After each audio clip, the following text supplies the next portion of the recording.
आपको राहु का कोई डिस्टर्बेंस दे रहा है, राहु डिस्टर्ब कर रहा है, तो गंगा में जितना आप स्नान करोगे तो राहु की एनर्जी उतना डिल्यूट होगी, उतना मिनिमाइज होगी।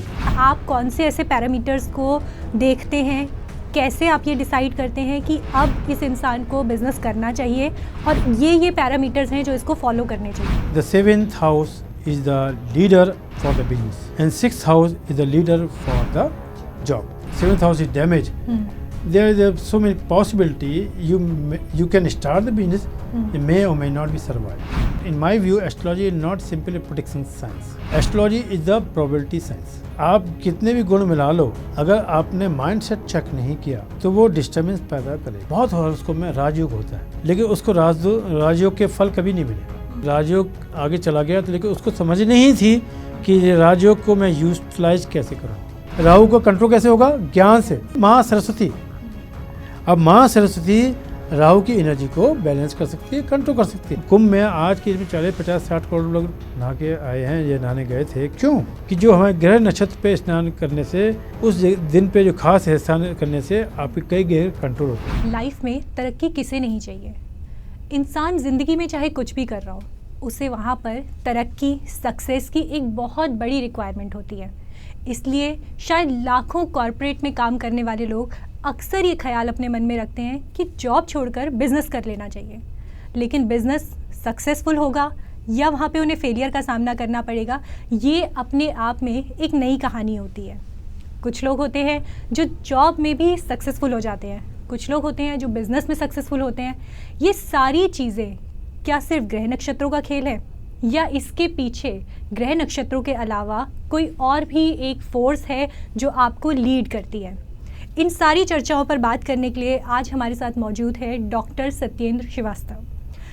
सत्येंद्र जी के बारे में अगर मैं बताऊं तो वो ना सिर्फ एक बिजनेस एस्ट्रोलॉजर हैं, बल्कि एक कॉरपोरेट वास्तु कंसल्टेंट भी हैं। इसके अलावा लाइफ कोच हैं। लगभग 25 साल से ज़्यादा ऑडिट का एक्सपीरियंस उनको है। ऑडिट का एक्सपीरियंस होने के साथ साथ एस्ट्रोलॉजी का एक्सपीरियंस उनको है, और इन दोनों ही फील्ड्स को, यानी कि एक तरफ ऑडिट जो कम्प्लीटली लॉजिकल है, दूसरी तरफ एस्ट्रोलॉजी जो कई मतों में लॉजिकल है, इन दोनों को मिक्स करके सत्येंद्र जी बिजनेस एस्ट्रोलॉजी करते हैं। सत्येंद्र जी, बहुत स्वागत है आपका हमारे आज के पॉडकास्ट में। सत्येंद्र जी, सबसे पहले मैं आपसे जानना चाहूँगी कि बिजनेस एस्ट्रोलॉजी आखिर है क्या? इन शॉर्ट मैं बता देता हूँ, बेसिकली बिजनेस एस्ट्रोलॉजी, ये why I develop this concept, purpose is कि I have more than 22-24 year of experience in audit field, which include the corporate audit, big corporate audit, where the turnover starts from 100 crore to 5,000 crore. I handle the big corporate client in my audit career. Before starting the audit, I started my journey in astrology. Due to office challenges of a time gap, I could not give much time to the astrology. However, I given in Saturday and Sunday. Business astrology is a concept which talk about to understand the business system, process and their challenges. And then as a business astrologer, first of all I just understand their system, process, business challenges. As a astrology, how I can help them. Generally I meet or discuss with the MD, CMD, chairman, director of the company. I analyze their horoscope strength and the weakness. If horoscope strength is higher side, then I suggest them you can change some system in the process, discount your challenges by focusing, by identify the liabilities area. If the liability is higher side, then my focus will be how you can mitigate, how you can downsize your liability so that you will be comfortable from the liability portion. Then focus on your turnover and the profit. But after understanding the business system process, their balance sheet, their P&L, their cash flow, then I guide them how you can grow in the future. Simply guidance based on astrology will not solve the purpose, because some dasa, antasa, pratyantasa, sukshma dasa, based on the Rahu, Ketu, Shani, Mangal, etc., etc. Their period are selective. Some are from the first 1 year, some 2 year or 3 year, whatever the time according to the dasa and dasa. But if the business is more than 10 year, 15 year, 20 year or 30 year, then system and the process will be the foundation for any success. If a system and the process of the business are not sound, not strong, then even the remedy suggested to the MD, CMD of top management will not solve the purpose, because system and the process only help if they are sound and properly handled by the management. See example, in India itself there are so many companies. They are doing well in the past, but later on, after 2 decades or 3 decades, they are not in a progressive trend. Why it is so? Because they are not fulfill the market demand. If the company is not fulfill the market demand, then there may be the challenge. Even your star position is strong, even your Graha Nakshatra is strong, even they are positive, but your company is not following the market trend, so no astrologer, no Vastu Shastri can predict the success rate of the company. See example, there are so many companies which were doing well in the past. Say example, this is HMT. Say example, some other company, you can say Ruchi Soya. You can say any other company also. We are in the downside. Even most so many astrologer, Vastu Shastri visited, but they not contribute much, because the management mindset need to be changed for the business growth. First of all, is my belief. Acquisition and merger with the known company or some big size company, if the management agree for some acquisition or merging with some corporate big size company, their destiny graph will be changed. There is no role we can say this is only the Rahu, Ketu, Shani, Mangal or some Graha Nakshatra. The thought pattern of the management also required. Hence, this is the reason generally I do and touch upon different parameters. Number 1, the management mindset. Number 2, system and the process of the company. Number 3, the growth trend. Number 4, what is the asset and liability ratio.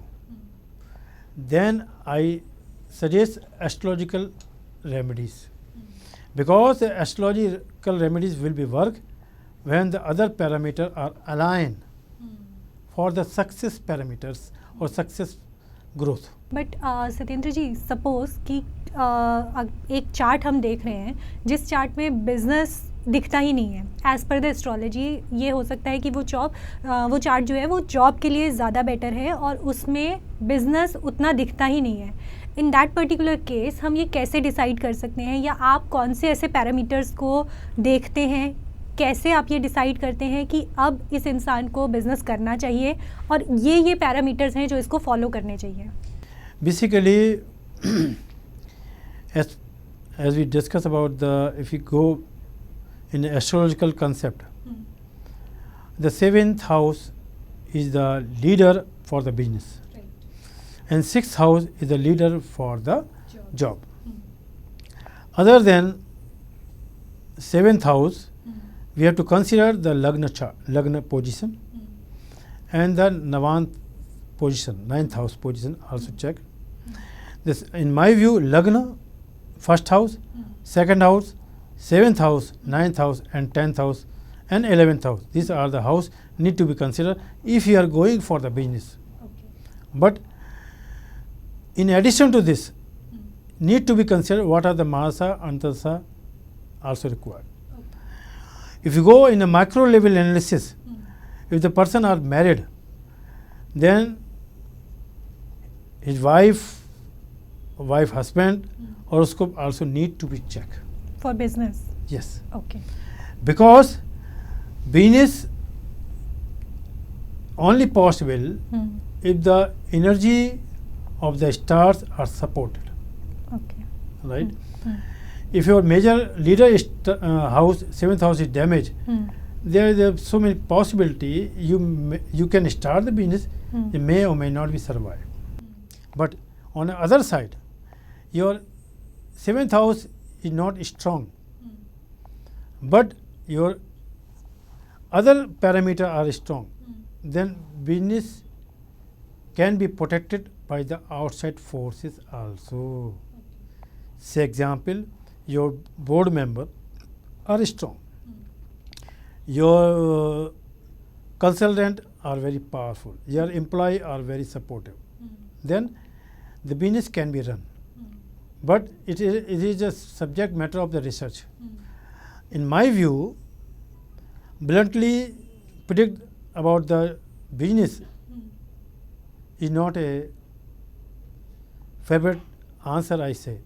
This is before giving suggestion for the business, other parameter need to be understood, need to be diagnosed. Then only after pilot run, some testing of the 30 days, 90 days, 120 days or year time, the astrologer should monitor the progress of the business, then fix it for the long-term purpose.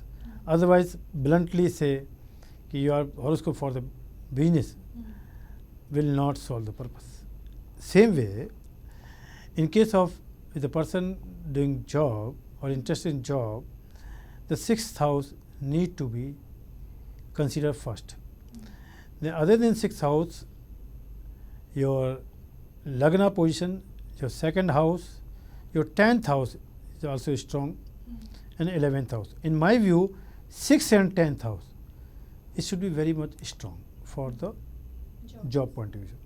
And third case, suppose from last 5-6 years, online business is also there.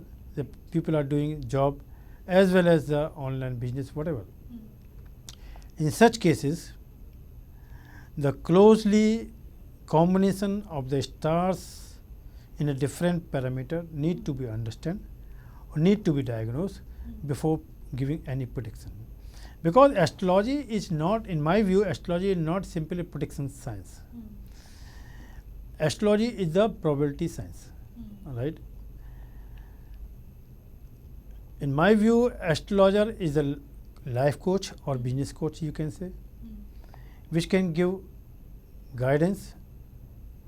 He can fix some parameter which need to be followed by the client. If client follows the parameter, definitely the client will be successful.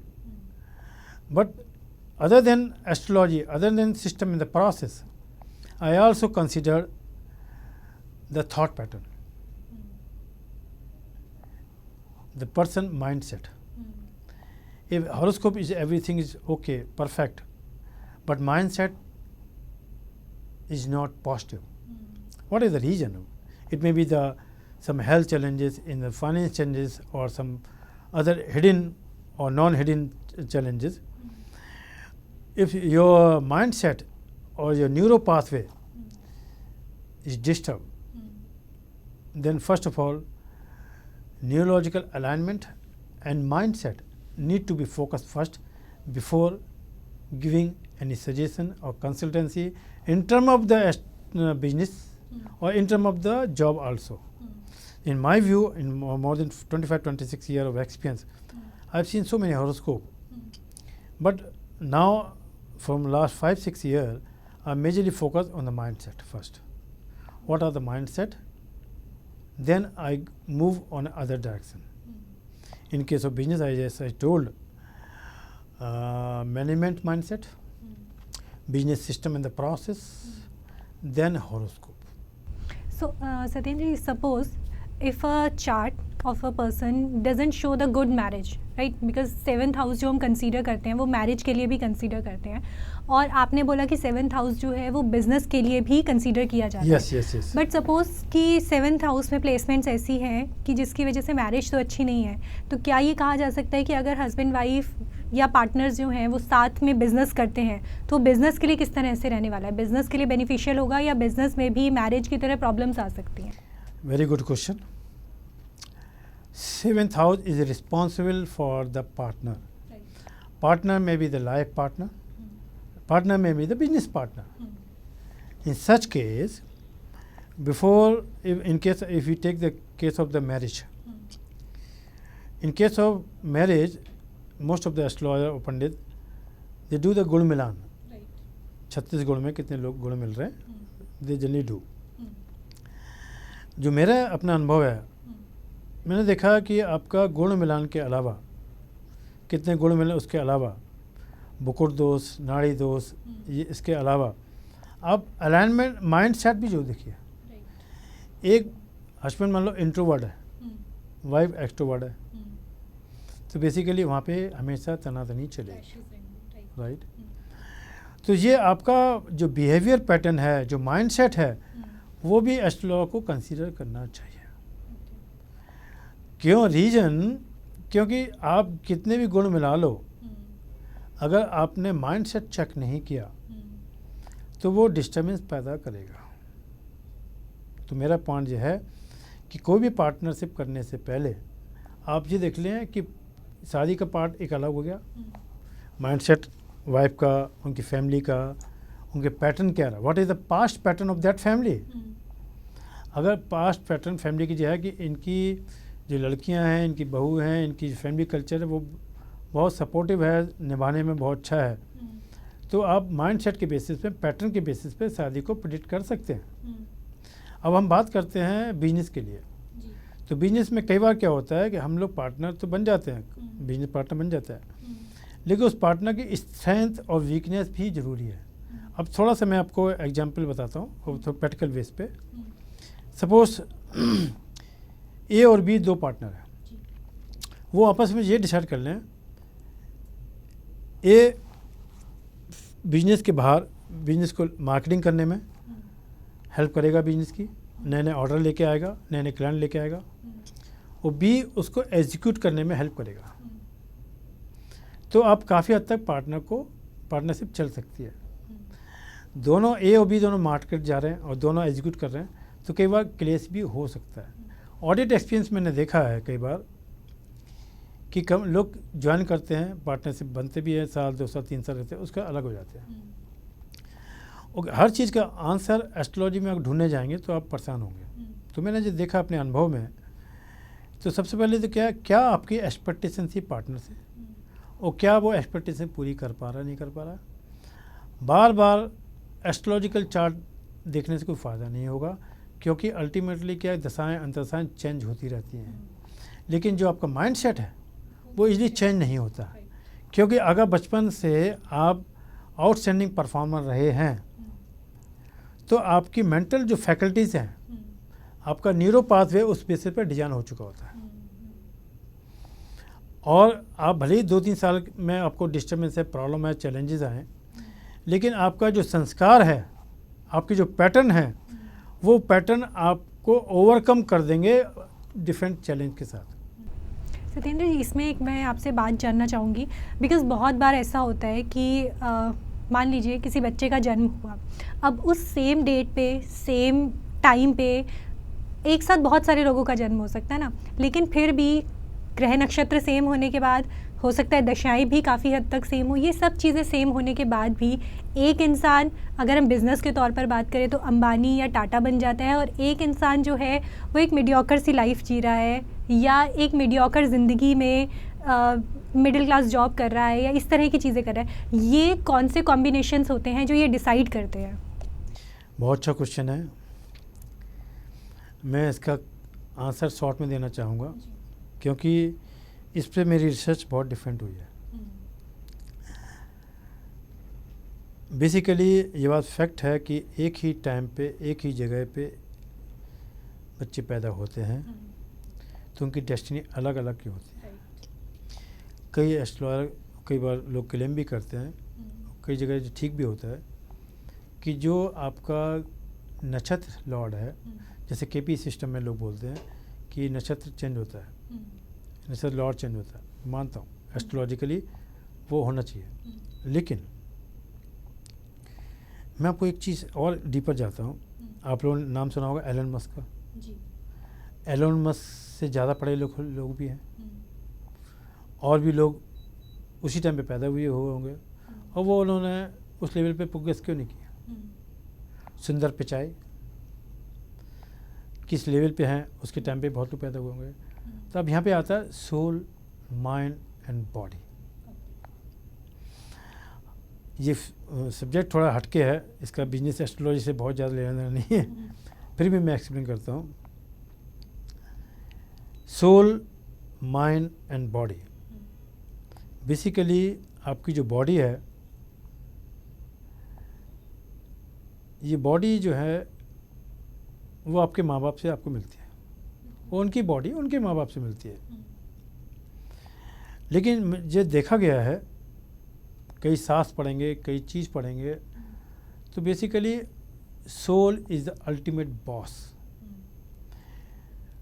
तो soul agenda आपका क्या रहा, आपका soul शरीर में प्रवेश होने से पहले क्या कमिटमेंट लेके आई है, उस पर भी बहुत काम करना पड़ता है। तो पास्ट कर्मास भी इसी का हिस्सा होते हैं। लेकिन पास्ट कर्मा में ये होता है, पास्ट कर्मा आप ग्रहों से, आपकी जन्मपत्री से आप कुछ हद तक देख पाएंगे, लेकिन कितना देख पाएंगे उसके बारे में इजीली प्रेडिक्ट नहीं कर सकता। तो इसलिए जो अच्छे PLR एक्सपर्ट हैं, पास्ट लाइफ रिग्रेशन एक्सपर्ट, ये बहुत अच्छे हैं। इंडिया में तो मेरे ख्याल से बहुत सिलेक्टिव होंगे, 5-7-10% होंगे। वो ये भी चेक कर लेते हैं कि आप कौन से कर्मा करके आए थे और कौन से कर्मा की वजह से आपके कौन से ग्रह नेगेटिव या पॉजिटिव है। तो ऐसे केस में क्या करें, जब आदमी का डेट ऑफ बर्थ सेम है, टाइम सेम है, प्लेस सेम है, तो क्या करें। तो उस ग्रह के पीछे कौन सी एनर्जी है, उस एनर्जी को टैप करना पड़ेगा, क्योंकि उस एनर्जी पे जो पावर मिल रही है, उस एनर्जी पे जो पावर है, उस पावर को आइडेंटिफाई कैसे करेंगे, वो तभी आप कर पाएंगे जब हाई लेवल आपकी मेडिटेशन की फ्रिक्वेंसी हो, या आपके गुरु कोई बहुत सिद्ध गुरु हैं, उनका आशीर्वाद है कि वो लोग क्या करते हैं, वो लोग थर्ड आइज के द्वारा अपनी सोल पावर से आपके कर्मों को समझ लेते हैं कि आप कहाँ से आ रहे हो। जैसे एग्जाम्पल, आपका कुंभ का मेला लगा, ऑल ओवर दुनिया से कई लोग उसको वहाँ पे आए, तो कई लोग आए, स्नान किया। अब कई लोगों का मानना यह है कि आपका कुंभ के स्नान करने से आपका भाग्य परिवर्तन होगा। मैं मानता हूँ होता भी है लोगों का, लेकिन आपका जो बिलीफ का लेवल है वो किस लेवल पे है। मैं हमेशा ये बोलता हूँ, आपका जो बिलीफ का लेवल है वो मैच्योर है कि अनमैच्योर है, क्योंकि अल्टीमेटली केवल किसी चीज़ को बिलीव कर लेना, मान लेना, अंधविश्वास हो जाना, तो ये आपके लिए बहुत बड़ा कोई सक्सेस रेट नहीं दे पाएगा। जब आप किसी चीज़ को करते हैं, चैलेंजेस आते हैं, जब उसको ओवरकम करते हैं, तो आपको पता चलता है कि ये सिचुएशन आएगी, ऐसी प्रॉब्लम आएगी, जिसको मैंने ओवरकम किया, ये रिजल्ट है। इसलिए मेरा तो मानना यह है कि अगर आपको आदमी की लाइफ में ट्रांसफॉर्मेशन हो रहा है तो 2-3 चीज़ों की वजह से होता है। Number 1, divine blessing, number 1। Number 2, उसके कोई गुरु का आशीर्वाद। नंबर 3, उसका करंट लाइफ के कुछ कर्मास, करंट लाइफ के। जैसे मैंने देखा है कई हॉरोस्कोप में, बहुत हॉरोस्कोप में राजयोग होता है, बहुत शानदार राजयोग होता है, लेकिन उसको राजयोग के फल कभी नहीं मिले। उसकी उम्र भी 50, 55, 60 हो गई। दशा आके चली भी गई, तो क्यों नहीं मिले? उसका रीज़न ये है कि उस बंदे के पास पैटर्न कौन से थे। उसको राजयोग आगे चला गया, लेकिन राजयोग आगे चला गया तो लेकिन उसको समझ नहीं थी कि ये राजयोग को मैं यूटिलाइज कैसे करूं। जैसे से एग्जाम्पल कि आज की जब फादर कोई काम करता है, कर्म करता है, वो फादर को सक्सेस नहीं मिलती है, कई फेलोटी के बाद भी वो सक्सेस नहीं होता है। तो ज़्यादातर हमारे इंडियन के जो पेरेंट्स हैं जो वो खुद नहीं कर पाते, तो बच्चे से बोलते हैं बेटा जब आपको डॉक्टर बनना है, इंजीनियर बनना है, IAS बनना है, पीछे से बनना है। और ये देखा गया है कई हद तक केसेस में, more than 70-80% we can say, कि फादर का जो फेलोटी है वो बच्चे का सक्सेस बन जाता है। अच्छा। क्यों? इस पे हम कभी और चर्चा करेंगे, क्योंकि इस पे कई बुक्स ऐसी हैं मार्केट में जिसमें ये दिया गया कि फादर ने सोचा था, फादर नहीं बन पाए, तो family issue, family challenges, whatever, लेकिन बच्चे के अंदर जो भाव आया, फादर ने बोला उससे बच्चे में ये करना है, तो बच्चा उस फील्ड में सक्सेस हो जाता है। और इस पर कभी और चर्चा करेंगे, हमारा DNA पैटर्न कैसे चेंज होता है, हमारा माइंड पैटर्न कैसे चेंज होता है, हमारी हीलिंग से क्या फ़र्क पड़ता है, हमारे कर्मों को कैसे लोग रिलीज़ कर सकते हैं, काट सकते हैं through the different meditation, through the अनुष्ठान, थ्रू द यज्ञ। लेकिन आज हम प्रैक्टिकली इसमें बात करते हैं कि बिजनेस एस्ट्रोलॉजी का एरिया ऐसा है कि जिसमें काम होना चाहिए, क्योंकि केवल एस्ट्रोलॉजी को डिस्कस करना बिजनेस पॉइंट ऑफ व्यू से will not solve the purpose, कि बिजनेस के जो पैरामीटर हैं, जो वीक एरिया हैं बिजनेस के, वो भी अंडरस्टैंड होना चाहिए कि बिजनेस का आपका टोटल क्या माइंडसेट है, बिजनेस का टॉप मैनेजमेंट माइंडसेट क्या है बिजनेस को लेके, मार्केट में उसकी डिमांड है भी कि नहीं है, आपका जो ट्रेंड है, आपका जो सर्विस है या प्रोडक्ट है, उसका ट्रेंड मार्केट में क्या चल रहा है, उन सबको स्टडी करने के बाद तब एस्ट्रोलॉजी जाना चाहिए। केवल एस्ट्रोलॉजी में जाके कैलकुलेट करना, ये मुझे लगता नहीं है ये कोई बहुत एक सजेस्टिव टर्म है, और या इसको मैं रिकमेंड नहीं करता। Before giving the consultancy to the business, you need to understand the system and the process of the organization and the mindset of the business owner. Then only he can suggest remedies based on the astrology. Otherwise, system and process needs to be improved first, then astrology help required. तो सत्येंद्र जी, आपने अभी books के बारे में बात करी, और आपकी एक बुक है ये thoughts management need to discuss. And क्योंकि आपका जो पिछला एक्सपीरियंस रहा है, आपने जो चार्टेड अकाउंटेंट के पढ़ने वाले जो बच्चे रहे हैं, आपने उनको, आप लेक्चर्स देते हैं, आप उनको बताते हैं कि अपना एक्सपीरियंस उनके साथ शेयर करते हैं, या बिज़नेस फील्ड में आप लोगों के साथ जब भी आप उन्हें कंसल्टेशन देते हैं, उनके साथ अपना एक्सपीरियंसेस शेयर करते हैं। तो मैं आपसे ये जानना चाहूँगी कि ये जो बुक है thoughts management need to discuss, ये एग्जैक्टली क्या है और ये कैसे लाइफ को ट्रांसफॉर्म कर सकती है? Very good question. अब थोड़ा सा मैं अपना फोकस चेंज करना चाहूँगा। एक बहुत पहले मैंने एक लाइन पढ़ी थी, सुनी थी, your life move toward the direction of the word you used most of the time. Thoughts, जो मेरे नॉलेज में, मेरे एक्सपीरियंस में एक चीज़ आई है कि ultimately thoughts are the backbone of your life. कैसे? क्योंकि सबसे पहले अगर आपके थॉट के अंदर ताकत है तो आप अपनी डेस्टिनी को सेव कर लेंगे। और दूसरा चीज़ मैंने ये और देखी है, कोई भी चीज़, कोई भी एक थॉट लेके, जैसे स्वामी विवेकानंद बोलते थे कि थॉट के ऊपर काम करके अब जीवन में कुछ भी प्राप्त कर लेते हैं, जीवन में कुछ भी प्राप्त कर सकते हैं। और एक और है बुक्स, विचार नियम तीसरा आयाम, सरस्वती का है, बहुत अच्छी बुक है। विवेकानंद की है शक्तिशाली विचार, और थॉट्स के ऊपर कई बुक्स हैं। ये बुक का लिखने का पर्पज़ ये था कि मैंने अपनी ज़िंदगी में बहुत डाइवर्सिफाइड एक्सपीरियंस लिए, और बाद में मुझे समझ में आया कि अल्टीमेटली आपकी लाइफ को जो ड्राइव कर रही है ना, आपके विचार ही हैं, आपके थॉट ही हैं जो आपको ड्राइव कर रहे हैं। अगर आपकी क्वालिटी ऑफ द थॉट्स अगर आपके थॉट में पावर नहीं है, क्वालिटी नहीं है, पॉजिटिवनेस नहीं है, तो ये आपकी लाइफ को हेल्प कर सकते हैं। और दूसरा मैंने एक चीज़ और देखी, जब मैं when I link the thoughts with the stars, कई ग्रह ऐसे होते हैं जब उनकी दशा अंतशा आती है तो सबसे पहले आपके थॉट चेंज होते हैं। सबसे पहले आपके थॉट चेंज हो जाएंगे। आप कुछ कर रहे होते हो, अचानक कुछ और करने लगते हो।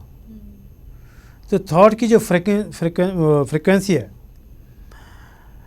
तो वो बहुत मैटर करती है। इसलिए मैं हमेशा बोलता हूँ कि आपका जो मेमोरी बैंक है ये काम करता है थॉट की फ्रिक्वेंसी से। और मैंने एक साथ वीडियो बनाया भी था, बहुत पहले, हो गए साल, 1.5 साल, 2 साल, डेस्टिनी ऑफ थॉट्स। हर एक विचार का अपना एक भविष्य होता है। समझे, बड़ा इंटरेस्टिंग है, मैंने उसको बोला था, हर एक विचार का अपना एक भविष्य होता है। सी एग्जाम्पल, आपकी उम्र 20-21 साल की है, आपको विचार आया कि मुझे IAS करना है, और इतना फर्म था वो थॉट, इतना फायरी था कि उस विचार ने आपसे मेहनत करा ली। मतलब उस विचार ने आपको रात रात भर जगा जगा के आपसे मेहनत करा ली। और जो विचार है, मेरी नज़र में विचार इतना पावरफुल चीज़ है, विचार की जो एनर्जी से इतनी पावरफुल है। अगर आपने इसको समझ लिया, जीवन में आप कोई भी गोल बना लो, जो भी आप गोल बनाएं, वो उसमें आप विचारों की एनर्जी डाल दो। और मैंने तो मिरेकल देखे अपनी लाइफ में कि विचारों की एनर्जी डाल के आपके गोल में भी एनर्जी आने लगती है। तो लेकिन ये भी बोला जाता है कि जो हमारे प्लैनेट्स हैं, स्पेशली राहु के बारे में ऐसा बोला जाता है कि वो आपके थॉट्स को कहीं ना कहीं हिलाता है, या आपको उन थॉट्स की तरफ ज़्यादा लेके जाता है जो कहीं ना कहीं आपकी लाइफ में मिसिंग एरियाज़ होते हैं, या जो एरियाज़ आपके अंदर डिज़ायर पैदा करते हैं, वहाँ राहु आपको लेके जाता है। तो क्या वो भी हमारे थॉट्स मैनेजमेंट का हिस्सा होता है? देखो, बेसिकली क्या है कि अब बहुत अच्छा क्वेश्चन है। राहु क्या है? Rahu change your thought frequency. Rahu की दशा अंतशा आती है तो उस टाइम पे कोई ना कोई आपको कन्फ्यूजन होगा, कोई ना कोई तो आपके थॉट चेंज होंगे। What is the best way to handle the Rahu energy? Consult with the good astrologer, identify and diagnose the period, and that period just hire a coach और टीचर और मेंटर कि if I deviate from this area to this area, please guide me, coach me. Because Rahu को control कौन करता है? Teacher. Teacher in the sense क्या? माँ सरस्वती। अगर राहु को ज्ञान के द्वारा कंट्रोल किया जा सकता है, अब जैसे कि इसमें बहुत कम लोग इसको फोकस करते हैं। राहु को कंट्रोल कैसे होगा? ज्ञान से, मतलब माँ सरस्वती। अब माँ सरस्वती राहु की एनर्जी को बैलेंस कर सकती है, कंट्रोल कर सकती है। इसलिए मैं हमेशा बोलता हूँ, जब भी आपको लाइफ में कन्फ्यूजन हो, चैलेंजेस हो, राहु की दशा अंतशा है, immediately hire a teacher, trainer, coach और mentor, whatever. You just discuss your problem and your teacher, your coach, your mentor will handle your brain frequency, which is going to be changed by the Rahu Dasa Antasa. The best remedy is a teacher, coach, mentor. ये कहीं book में दिया नहीं है, मैं अपनी तरफ से बता रहा हूँ क्योंकि मैंने एक्सपीरियंस किया है। सोर्स ऑफ थॉट, अब food of your thought, this basically क्या है, आप whatever you are doing, what is thinking, food of thought. Next आता है स्ट्रक्चर एंड अनस्ट्रक्चर्ड थॉट। आप यहाँ से गए बॉम्बे, यहाँ से बॉम्बे गए तो बॉम्बे में आप क्या क्या घूमोगे, अगर वो आपने पॉइंटर बना लिया, डिसाइड कर लिया, तो 2 दिन आप बॉम्बे रुकेंगे तब घूम घाम के आ जाएंगे। आप ट्रेन से उतरे, अचानक होटल पहुँच गए, अचानक फिर कहीं घूमने लगे, तो जो अनस्ट्रक्चर है वो आपको पैनिक कर देगा। अगर आप स्ट्रक्चर करके जाओगे तो आप अपनी जर्नी को एंजॉय भी करोगे और अपनी लाइफ को एंजॉय भी करोगे। Whatever the role of the astrology, आपको पता है कि मेरी दशा अंतशा आने वाली है, तो मैं किस एरिया में ज़्यादा काम करूं और किस एरिया में कम करूं। अगर आप इसको स्ट्रक्चर कर लोगे तो ग्रह आपको बहुत ज़्यादा डिस्टर्बेंस पैदा नहीं करेगा। बट सत्येंद्र जी, जैसे बहुत लोग ये बोलते हैं कि आप फ्लो में चलिए, मतलब जो फ्लो आपका चल रहा है, चाहे वो किसी भी स्फेयर में हो। कुछ लोग होते हैं कि घूमने गए हैं, ठीक है देखा जाएगा, जो होगा वो करते हैं। लाइफ में स्ट्रगल्स है, okay fine, let's go with the flow. ये वाला जो अप्रोच होता है, ये किस हद तक आपको इम्पैक्ट करता है? देखो, बेसिकली फ्लो में जाते जाइए। अब लोग कहते हैं जो तेरे भाग में लिखा है वो मिलेगा, जो तेरे में भाग नहीं है नहीं मिलेगा, सब कुछ भगवान पे छोड़ दो। मैं आपको बहुत अच्छा एग्जाम्पल देना चाहूँगा। एक हाथी के ऊपर महावत बैठा था, सामने से एक व्यक्ति आ रहा था। तो महावत ने बोला सामने से हट जाओ, हाथी कुचल देगा। बोला नहीं नहीं, मैं तो, मेरा ईश्वर है, वो तो सब कुछ रक्षा करेगा, जब कुछ उसके हाथ में ही है। तो 3-4 बार उसने बोला हट जाओ, सामने से हाथी मार देगा, तो मौत भी हो सकती है, डेथ भी हो सकती है। बोला नहीं, मेरा जो ईश्वर है, मेरा इष्ट है, वही करेगा कृपा। तो हाथी पास में आया, हाथी ने किक मारा, आदमी की हड्डी पसी टूट के गिर गया। अब वो ये बोले कि मैं ईश्वर को मानता हूँ, इष्ट को मानता हूँ, और जिस ईश्वर ने, इष्ट ने हाथी को बुद्धि दी और महावत को भी बुद्धि दी और तुमको भी बुद्धि दी, तो तुम्हारी बुद्धि सबसे पहले अपने सेफ्टी में आना चाहिए ना। आप ईश्वर पे बिलीव करो, मैं नहीं बोलता ईश्वर बिलीव मत, ईश्वर पे बिलीव करो, लेकिन अपने कर्मों से नहीं भाग सकते आप, क्योंकि आप इस संसार में आए हैं तो आपको कर्म, डिजाइन कर्म तो करना पड़ेंगे। ईश्वर तो क्या है कि आपको शक्ति देता है, जब भी आप डाउन हैं, जब भी डिप्रेस हैं या डिमोटिवेट हैं, ईश्वर का आराधना से, ईश्वर के ध्यान से आपके अंदर एक नई ऊर्जा संचालित होती है। तो ये हर चीज़ ये ना हो कैजुअल पर, जो कैजुअल पर जो होगा देखा जाएगा, नहीं। कई लोगों ने बहुत मोटे लॉस किए अपने इस चक्कर में, जो होगा देखा जाएगा। इसी हमें से बोलते हैं, पिछले टाइम पे कुछ सालों, 100-150 साल पहले, 200 पहले आपके गुरु होते थे। इसी में बोलता हूँ आज की डेट में हर एक बंदे का एक मेंटर और कोच होना चाहिए। हर एक बंदे का मेंटर और कोच होना चाहिए, क्योंकि मेंटर और कोच है ना, आपकी लाइफ को रीडिजाइन, रीसेप कर सकते हैं। तो एस्ट्रोलॉजिकली मैं जिसमें बोलता हूँ, अगर एस्ट्रोलॉजी कनेक्ट किया जाए स्ट्रक्चर और अनस्ट्रक्चर थॉट से, तो वो अलाइनमेंट ऑफ द स्टार्स की पोजीशन पे आ सकते हो। सत्येंद्र जी, एक चीज़ आपने मेंशन करी थी अभी कि जो कई लोगों को आपने देखा है जो लॉसेस बहुत ज़्यादा बियर करते हैं। ऑब्वियसली आपका इतने सालों का एक्सपीरियंस रहा है, तो बहुत लोग ऐसे होंगे जिन्होंने एक बिज़नेस स्टार्ट किया, गिरे उठे और कई बार उठने की हिम्मत ख़त्म हो जाती है। ऐसे केसेस में जब लोगों को अपने बिज़नेस में बहुत ज़्यादा लॉस हो रहा है, आप उन्हें किस तरह की चीज़ें सजेस्ट करते हैं कि अपने थॉट प्रोसेस को वो स्ट्रॉन्ग रख सकें, या अपने जो भी वो काम कर रहे हैं उसको चेंज करें, या तरीकों को चेंज करें? ये क्या एक पूरा का पूरा सबसे पहले जो मेरा फर्स्ट प्रायोरिटी होती है, मैं पहले उनके पैटर्न को अंडरस्टैंड करता हूँ। ओके, कि आपका जो बिजनेस का चैलेंज कब से है, पहले पैटर्न अंडरस्टैंड करता हूँ। फिर वो देखता हूँ कि आपके बिजनेस में आपका असेट लायबिलिटी का रेशियो क्या है, इनकम एक्सपेंडिचर का रेशियो क्या है। कहीं की लाइफ में आपके चैलेंज हो सकता है आप डिफॉल्टर हो due to not submitting the EMI। आपके हो सकता है फाइनेंशियल ब्लॉकेज ऐसे हों कि आपका डिस्टर्बेंस हो रहा है क्योंकि आपने लोन तो लिया लेकिन किस्त नहीं दे पा रहे। तो सबसे पहले तो मैं बोलूँगा भाई साहब बताओ आपकी जो किस्त जारी है, क्या इस किस्त को मिनिमाइज किया जा सकता है। अभी मेरे पास पिछले महीने पहले, 1.5 महीने पहले केस आया था, बहुत मोटी EMI थी, बहुत मोटा लोन था, तो डिफ़ॉल्टर था। तो मैंने बोला थोड़ा बैंक से बात करके तो इसको अपनी EMI को कम कराओ। कहते वो बैंक वाला रिस्पॉन्ड नहीं करते। हमने बैंक वाला रिस्पॉन्स क्यों नहीं करेगा, आप उनसे रिक्वेस्ट करिए, एप्लीकेशन दीजिए, प्रॉपर दीजिए, उनको थोड़ा सा उनको डिफ़र करिए, कुछ पैसे अमाउंट सबमिट करिए, और आप जितना ज़्यादा आप महीने डिफ़ॉल्ट होते जाएंगे तो आपका सिविल स्कोर भी डाउन हो जाएगा। तो बाद में उसने बात की तो 2-3 बार मीटिंग में लगा कि हाँ उससे रिलैक्सेशन मिला।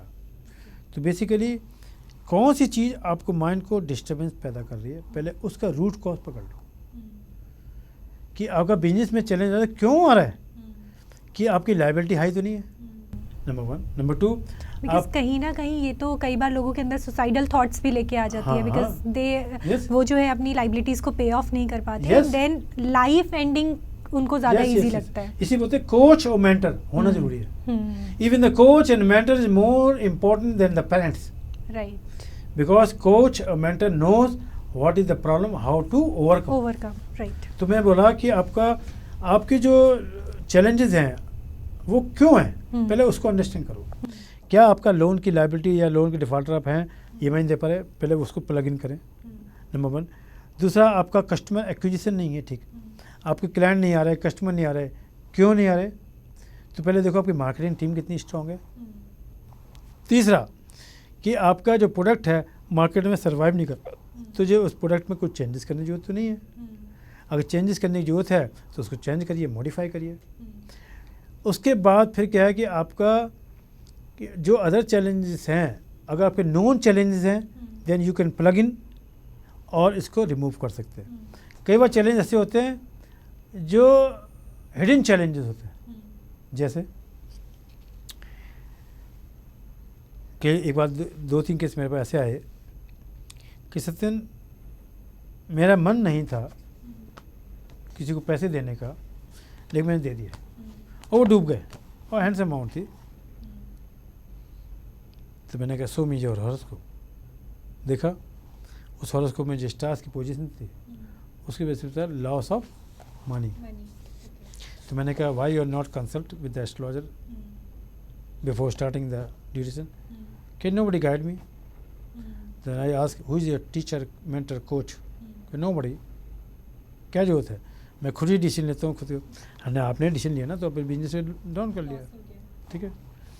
तो मेरा पॉइंट जो हमेशा जो होता है कि आपकी लाइफ में कोच मेंटर होना चाहिए, और आपको किसी भी बिजनेस मैन के चैलेंज को जब तक आप अंडरस्टैंड नहीं करेंगे तो एस्ट्रोलॉजिकल गाइडेंस देना कोई यूज़ नहीं है। तो सबसे पहले जो हमारे पास जो क्लाइंट आता है, मैं बोलता हूँ तुम्हारे चैलेंजेस क्या है, give me your challenges, write down your challenges in some point, 1 2 3 4 5। आपके प्रोडक्शन का चैलेंज है, आपका लोन का चैलेंजेस है, आपके वर्कर का चैलेंज है, आपके प्रोडक्ट का चैलेंज है, आपका क्लाइंट एक्विजिशन का चैलेंज है, आपका रिकवरी का क्या चैलेंज है, और क्या चैलेंज आप हैंडल कर सकते हो और क्या चैलेंज आपका कोच हैंडल कर सकता है। तब मैं बात करता हूँ एस्ट्रोलॉजी की। और केवल पत्री देख के बताना तो उसमें फ़ायदा नहीं होगा, वो तो कई लोगों को दिखा चुका है।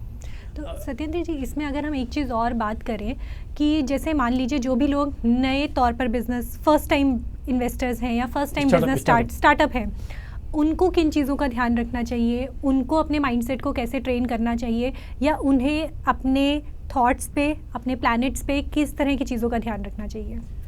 देखो बेसिकली मैं बताऊँ, फ्रेंकली स्पीकिंग, कोई भी स्टार्टअप हो वो सबसे पहले आइडेंटिफाई करे who will be my business coach, number 1। भले उसमें कुछ अमाउंट खर्च होगी, लेकिन वो अमाउंट उससे बहुत कम होगी जो बिजनेस में लगा के वो डूब चुका होगा। आज के डेट में अच्छा टीचर, अच्छे गुरु के बिना आप कोई काम करते हैं तो ये मान के चलो आपके ग्रह नक्षत्र आपके फेवर में है तो वेल एंड गुड, नहीं फेवर में हुए तो उसका कॉन्सिक्वेंसेस क्या है। तो हर साल, हर 2-3 साल में मुझे जो अभी आई एम नॉट श्योर कि वो डाटा के बेसिस पे मोर देन 50% 60% स्टार्टअप फेल हो जाते हैं। क्यों? Because their mind is not well trained, they are not experienced. और जो एक्सपीरियंस आदमी नहीं होगा तो वो तो एक छोटे बच्चे के हाथ में आप चाकू दे दो, जिसका जो 6 महीने, साल, 2 साल का है, वो सबसे पहले अपनी को चोट मार लेगा।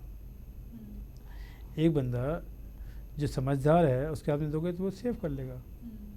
तो बेसिकली आप कौन सी नॉलेज किस लेवल के बंदे को दे रहे हो और उससे क्या मिलेगा, उस पर फोकस करना बहुत ज़रूरी है। अदरवाइज़ क्या होगा, केवल ग्रहों के नक्षत्र के बेसिस में बैठे रहने से क्या होगा, क्योंकि अल्टीमेटली देखो मैं तो एक फन बिलीवर हूँ। एस्ट्रोलॉजी मेरा शौक़ रहा है, मेरा पैशन रहा है। और ये मेरा शौक़, मेरा पैशन क्यों हुआ, क्योंकि मैं खुद काफ़ी सालों तक एस्ट्रोलॉजी चक्कर लगाया, काफ़ी सालों तक एस्ट्रोलॉजी चक्कर लगाया, और मुझे लोगों ने बहुत ज़्यादा वो कभी कुछ, तो मैंने कहा अब मैं इसको खुद ही सीख लेता हूँ कि बहुत भाव आके थक चुका हूँ। तो basically astrology is very good science, but the point है how you are handling it. क्योंकि आपने मर्सिडीज बेंज अपने पास घर पे लाके रख दी और आप मारुति 800 के ओनर रहे, तो पहले आपको सीखना पड़ेगा कि वो मार्शलिटीज़ को हम कैसे किस रास्ते पे लेके जाएं, गड्ढे बचा के जाएं। तो अगर आपने लर्निंग कर लिया तो एस्ट्रोलॉजी बहुत अच्छा साइंस है। अगर समझदारी से अंडरस्टैंडिंग करके आप इस फील्ड की हेल्प लोगे तो आपकी लाइफ में मिरेकल कर देगा। तो इसमें सत्येंद्र जी हम ये भी कह सकते हैं कि सिर्फ कंसल्टेशन लेना इम्पॉर्टेंट नहीं है, सही कंसल्टेशन लेना और सही इंसान से कंसल्टेशन लेना भी इम्पॉर्टेंट है। क्योंकि डायग्नोस टेस्टिंग होगी ना बाबा। आप जी देखो, कोई भी बंदा बीमार होता है तो डॉक्टर बोलता है ये टेस्ट कराओ, वो टेस्ट कराओ, ये टेस्ट कराओ, वो टेस्ट कराओ, मेडिसिन देता है। बंदा नहीं ठीक हो तो वे बड़े डॉक्टर में पास जाता है, एम्स में जाता है। कुछ ऐसे ऐसे केस आपको मिल जाएंगे कि बड़े डॉक्टर के पास जाके, बड़े हॉस्पिटल जाके भी लोग जब ठीक नहीं हो पा रहे थे तो उन्होंने महामृत्युंजय मंत्र का अनुष्ठान कराया, माँ गायत्री का अनुष्ठान कराया, कई अनुष्ठान कराए ताकि उसकी लाइफ में चैलेंज सब बाहर आ गए। वो कई लोग नहीं आ पाते, कई लोग आ जाते हैं। तो बेसिकली पॉइंट ये होता है किस लेवल की एनर्जी उसको मिली। अब हम इसको बोलते हैं द क्वांटम एस्ट्रोलॉजी, जो बहुत बड़ा साइंस है। इसमें I am working on it कि कैसे आपके माँ बाप के संकल्प के द्वारा बच्चे की लाइफ में चेंजेस आ जाते हैं। बच्चे के हेल्थ में कुछ चैलेंज है, बच्चे कुछ है।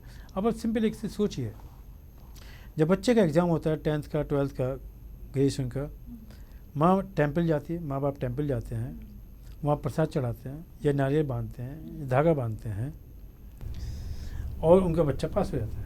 उन्हें ये डाउट था, बच्चे को भी डाउट था कि मैं पास नहीं हो पाऊंगा। क्यों पास हो जाता है? It's a divine blessing and divine energy जो पेरेंट्स के थ्रू हमें मिलती है। Yes, okay. इसी बोलते हैं कि जब माँ बाप को लगता है कि यार इस मंदिर में जाके मेरे बच्चे का ये निकला, वो निकला, जो उनका बिलीफ और बढ़ता जाता है। कई बार मेरे पास ऐसे केस देखे हैं जो 3 जनरेशन से किसी की देवी को, किसी देवता को मानते हैं और उनके फैमिली में बहुत अच्छी खासी खुशी का माहौल है, बहुत ग्रोथ है। क्यों? मैं तो सिंपल बोलता हूँ कि फादर का, मदर का डीएनए पैटर्न बच्चे के अंदर आता है और उस डीएनए की जो अपनी मेमोरी है, उस मेमोरी के अंदर जो एनर्जी है, वो एनर्जी बच्चे को हेल्प करती है, गाइड करती है। अगर कोई भी ईश्वर है जिसके आप जाते हो मंदिर में, देव या देवी है, उसके मंदिर जाते हो, जैसे आप मत्था टेकते हो तो वहाँ की जो एनर्जी है वो आपकी बॉडी की एनर्जी से अलाइन होती है। बॉडी में जो भी ब्लॉकेज होते हैं वो ब्लॉकेज वहाँ से धीरे धीरे कटने लगते हैं। तो क्यों कुंभ में आज की में 40, 50, 60 करोड़ लोग नहा के आए हैं या नहाने गए थे? क्यों?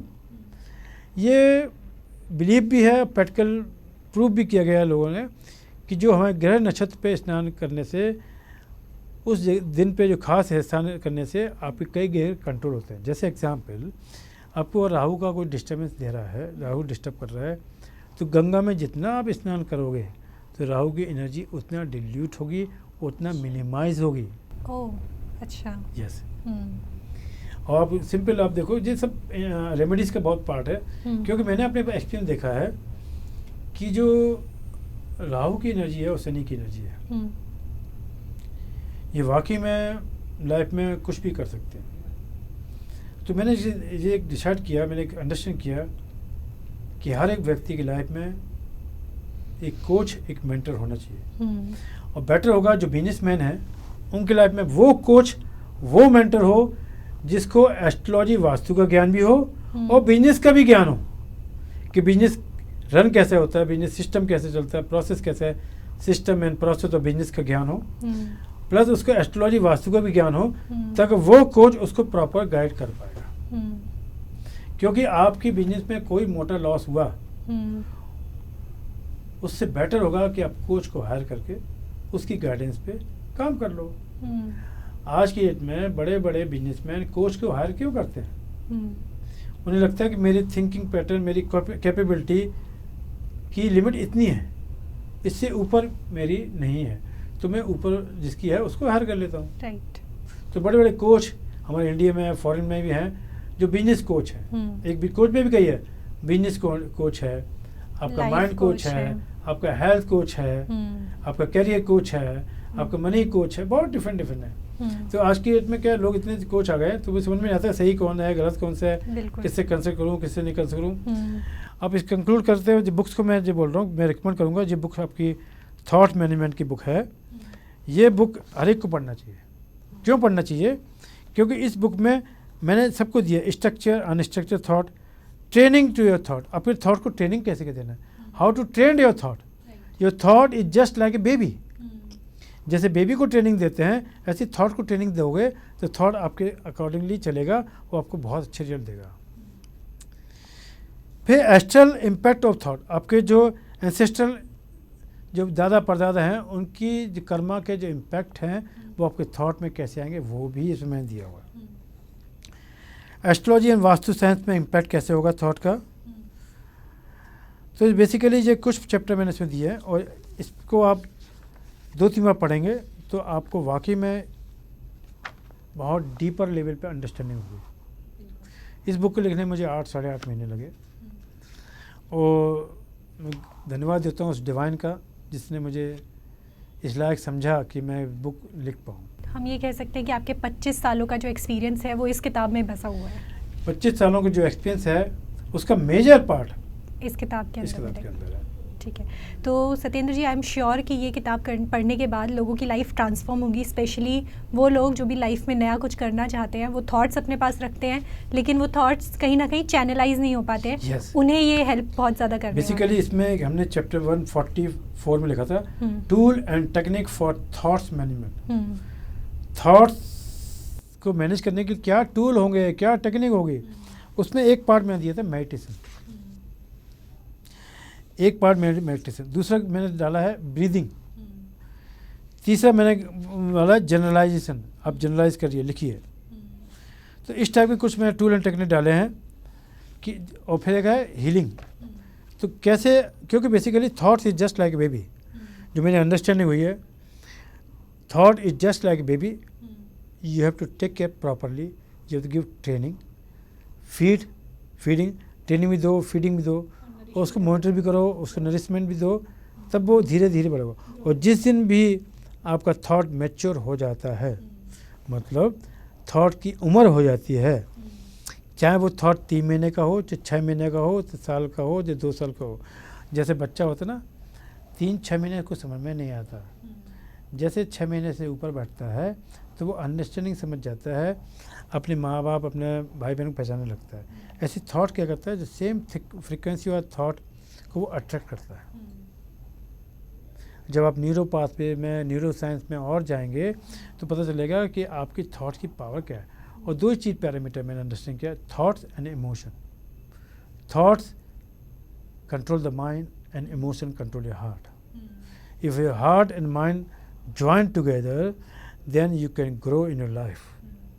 वैसे भी मेडिकली तो ये बोला भी जाता है ना कि हमारा ब्रेन इतना पावरफुल होता है कि अगर आप चीज़ों को सोचते हैं तो कहीं ना कहीं वो वैसी चीज़ों को आपके सामने क्रिएट कर देता है। तो काइंड ऑफ जो मुझे अभी तक पूरे पॉडकास्ट में समझ में आया है, जो आपने भी बार बार बोला है कि थॉट्स बहुत इंपॉर्टेंट होते हैं। तो जैसी चीज़ें हम सोचते हैं वैसी ही चीज़ें हम अपने कर्माज में करते हैं और वैसी ही चीज़ें हम अपनी लाइफ में अलाइन करते जाते हैं। कहीं ना कहीं हम एक पाथ ढूंढते जाते हैं कि ओके मुझे उस डेस्टिनेशन तक जाना है, तो मुझे ये माइलस्टोन कवर करने हैं। ये इस पूरे के पूरे थॉट प्रोसेस का रहता है। लास्ट में ये बताता हूँ, कई बार कई लोग क्लाइंट मेरे पास आते हैं कि जो मैं बोलता हूँ कि आप मेडिटेशन करो, स्टार्स मेडिटेशन, जो उस ग्रह का जो मैं प्रोसेस बताऊँगा, मेडिटेशन करिए।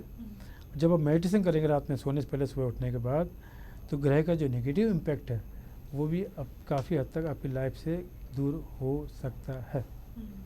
ये मैंने आजमाया है, बेसिकली आजमाया, क्योंकि मैं शुरू से आपसे बोल रहा हूँ कि मैं I am a research mindset. मैं कोई भी चीज़ जब तक घटित नहीं होती, जब तक मेरे साथ प्रूव नहीं होती, मैं उसको केवल उस लेवल पे फाइनल नहीं मानता जिस लेवल पे वो चीज़ बोली जाती है, लिखी गई है। ये ओवरऑल मेरी एक प्रॉपर एक्सप्लेनेशन है। और कोई आपको क्वेश्चन लगता है बताओ। सत्येंद्र जी, बस एक आखिरी चीज़ जो आप अपने दर्शकों के लिए कहना चाहें, एक आखिरी टिप जो आप उनको देना चाहें, क्योंकि वैसे तो आपने थॉट्स को लेकर काफ़ी कुछ कह दिया है, आपने सोल को लेकर, माइंड को लेकर, बॉडी को लेकर काफ़ी सारी चीज़ें कह दी हैं, प्लस बिजनेस एक्यूमेन कैसा होना चाहिए एक इंसान का, वो आपने हमें काफ़ी कुछ बताया। एक आखिरी टिप जो दर्शकों को आप देना चाहें। दर्शक किस टाइप के दर्शक को देना चाहूँगा? जो भी लोग बिजनेस में आगे अच्छा करना चाहते हैं, लाइफ में अच्छा करना चाहते हैं, सक्सेस जो लोग अपने जीवन में चाहते हैं। तो मैं तो एक ही चीज़ बोलना चाहूँगा दर्शकों से। सबसे पहले एक हफ्ते एक कॉपी लें, एक पेन लें, और सुबह से लेकर रात तक जो भी थॉट आपके दिमाग में चल रहे हैं उसको प्रॉपरली आवर टू आवर लिख सकते हैं, हर घंटे के थॉट लिख सकते हैं, लिख लें। एक हफ्ते लिखें और एक हफ्ते बाद ये देखें कौन से थॉट रिपीट हो रहे हैं, और जो थॉट आपके बार बार रिपीट हो रहे हैं, मेरा मानना यह है कि वही थॉट आपकी लाइफ को, आपकी प्रोग्रेस को डाउन कर रहे हैं। तो सबसे पहले एक जनरलाइजेशन करें, आप राइटिंग करें एक हफ्ते तक, नंबर 1। नंबर 2, अगर बहुत ज़्यादा चैलेंजेस हैं तो सबसे पहले अपने इष्ट का ध्यान करें रात में सोने से पहले कम से कम 5 मिनट, और जो भी आपके दिल के अंदर है अपने इष्ट को बता दो। इसमें मैंने ये देखा है विदिन 3 वीक्स आपको गाइडेंस आ जाती है कि डू दिस थिंग, कि इष्ट से रात में सोने से पहले, सुबह उठने के बाद करें। और तीसरा मैं बताना चाहूँगा कि आप शिवालय जाएं, भगवान शिव का कोई पुराना मंदिर है वहाँ जाएं, और उस मंदिर में केवल एक अभिषेक करना शुरू कर दें अपने हाथों से, उससे दूध जल का अभिषेक करना शुरू कर दें। उससे क्या होगा, आपका न्यूरो पैटर्न है ना वो अलाइन होंगे, डिवाइन एनर्जी के साथ। हाँ, न्यूरो पैटर्न अलाइन होंगे, क्योंकि अगर पुराना शिवलिंग होगा तो इलेक्ट्रोमैग्नेट फील्ड जो उस शिवलिंग का है वो मेरे इलेक्ट्रोमैग्नेट फील्ड से अलाइन होके मुझे सेटल डाउन करेगा। ये तो मैंने लाइफ में आजमाया हुआ है, तो जिसको बहुत ज़्यादा चैलेंज है वो करिए। और मैं फिर बोलना चाहूँगा, बिजनेसमैन के लिए आपके पास कोच, मेंटर होना चाहिए। आप एक साथ जंप करके मत कूदो, क्योंकि अगर आपको तैरना नहीं आता तो आपके डूबने के चांसेस ज़्यादा होंगे। तो आप पहले नाव पे उतरिए, उसके बाद धीरे धीरे उस गहराई नापिए, उसके बाद कोच के संपर्क में रहिए, फिर बिजनेस को और डीपर करो। और जो बिजनेस, जो जॉब वाले में है, जॉब में आप कोई भी जॉब में अगर चैलेंज आता है तो उसको अपने दिमाग में ना है भर के हैवी करके आप उसको कहीं पैड में, कॉपी में रख दें, और जो चैलेंज है उसको केवल अगर पॉसिबल है तो जो भी आपका इष्ट है उसका टेम्पल है, तो जो भी आपके चैलेंजेस हैं उनको कागज़ में लिख के अपने इष्ट का जो टेम्पल है, पुराना मंदिर होना चाहिए, वहाँ पे उनकी चरणों में रख दो, प्रार्थना करो, हे प्रभु मुझे गाइडेंस दो। कुछ फूल, कुछ प्रसाद रख के हाथ जोड़ के आप केवल हफ्ते में एक बार भी करोगे, या अगर रोज़ कर सकते हो रोज़ करो, तो आपको 15 दिन से महीने के अंदर आपको रिजल्ट गाइडेंस दिखाई देगी। ये आजमाया हुआ है, ऐसा नहीं है। तो ये सब मैंने आपको बताया जो जिसमें बहुत ज़्यादा कॉस्ट लगना नहीं है। लेकिन घूम फिर के मैं एक ही चीज़ बोलना चाहूँगा कि आप लाइफ में अगर कोई चैलेंज में है तो स्ट्रॉन्ग डिसीजन मत लो। आप अपने कोच से, अपने मेंटर से डिस्कस करके तब कोई डिसीजन लेना, वरना डिसीजन आपकी लाइफ को बहुत डिस्टर्बेंस पैदा कर सकता है। बिल्कुल। तो यही मेरा कहना था। तो सत्येंद्र जी, जो भी आज आपने हमारे दर्शकों को बताया और आपकी बातों में गुरु को जितनी इम्पोर्टेंस दी गई है, शायद यही एक रीज़न है कि हमारे शास्त्रों में भी कहा जाता है गुरुर ब्रह्मा गुरुर विष्णु गुरुर्देवो महेश्वरा गुरुर साक्षात परम ब्रह्मा तस्मै श्री गुरुवे नमः। ये जो आपकी बातों में भी लिखा है, शास्त्रों में भी लिखा है, मुझे लगता है कि जो भी लोग बिज़नेस करना चाहते हैं, जो भी लोग लाइफ में सक्सेस पाना चाहते हैं, उन्हें लाइफ में एक टीचर, एक मेंटर की ज़रूरत बहुत ज़रूरी होती है। और कहीं ना कहीं ये हमारी लाइफ को एक डायरेक्शन ज़रूर प्रोवाइड करता है। आपके इतने सारे थॉटफुल आइडियाज़ के लिए, थॉटफुल सजेशंस के लिए आपका बहुत बहुत धन्यवाद सत्येंद्र जी। थैंक यू सभी को धन्यवाद, सभी को प्रणाम। Thank you very much. God bless you.